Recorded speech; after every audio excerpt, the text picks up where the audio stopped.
Hi friends, welcome back once again. In this lecture, we are going to start with a very new chapter which is magnetic effects of electric current.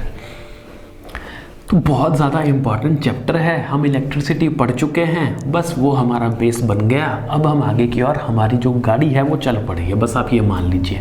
ठीक है, अब है chapter का नाम समझते हैं। पहले हमें क्या पढ़ना है, इलेक्ट्रिक करंट के मैग्नेटिक इफेक्ट्स को स्टडी करना है हमने। तो ये इनको स्टडी करने से पहले हम ये देखेंगे कि इलेक्ट्रिक करंट के मैग्नेटिक इफेक्ट्स होते भी हैं या नहीं।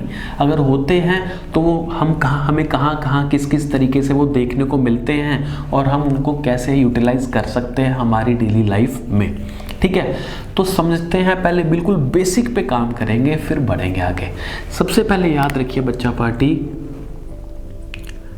चार्ज जो होता है, जब चार्ज, बिल्कुल बेसिक बता रहा हूँ बेटा, ये बहुत इंपॉर्टेंट है। जब चार्ज किस पे होता है, रेस्ट पे होता है, तो याद रखिएगा जब कोई चार्ज रेस्ट पे होता है तो वो सिर्फ और सिर्फ क्या पैदा करता है बच्चा पार्टी, इलेक्ट्रिक फील्ड पैदा करता है। बहुत ज़्यादा इम्पॉर्टेंट चीज़ है ये। मतलब जब कभी भी कोई चार्ज किस पे हो बच्चा पार्टी, रेस्ट पे हो, तो वो सिर्फ और सिर्फ इलेक्ट्रिक फील्ड जनरेट करता है। बहुत ईजी है, कोई दिक्कत नहीं है। ठीक है, while on the other hand, अगर चार्ज रेस्ट पे ना होकर किस पे हो, अगर चार्ज रेस्ट पे ना होकर किस में हो,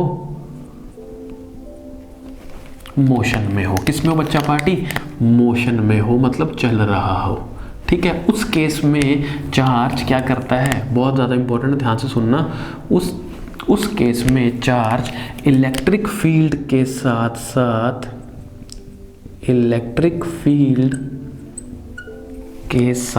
साथ मैग्नेटिक फील्ड भी पैदा करता है। मैग्नेटिक फील्ड भी पैदा करता है। ये बहुत इंपॉर्टेंट पॉइंट था जो आप लोगों को पता होना चाहिए था। ठीक है, तो अब बेसिक क्या हुआ, बेसिक क्या समझ गए। बेसिक हम ये समझे कि जब कभी भी कोई चार्ज रेस्ट पे होता है, मतलब एक जगह पे बैठा हुआ है, ठीक है, उस केस में वो सिर्फ और सिर्फ क्या जनरेट करता है, इलेक्ट्रिक फील्ड जनरेट करता है। ये ऐसा क्यों होता है, इस पे हम आगे चल के डिस्कशन करेंगे, बट अभी हमें कॉन्सेप्ट पता होना चाहिए। While on the other hand, अगर चार्ज रेस्ट पे ना होकर किस में हो बच्चा पार्टी, मोशन में हो, मतलब वो चल रहा हो। ठीक है, जब कभी भी कोई चार्ज मोशन में होता है, मतलब चल रहा होता है, तो वो इलेक्ट्रिक फील्ड के साथ साथ मैग्नेटिक फील्ड भी जनरेट करता है। और चार्ज मोशन में है, देखो ध्यान से, इसी में ही तो छुपा हुआ है सारा।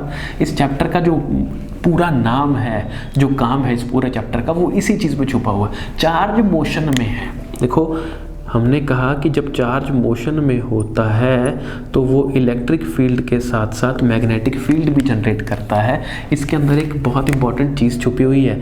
चार्ज मोशन में होता है तो कौन पैदा होता है, करंट पैदा नहीं होता क्या बेटा, करंट।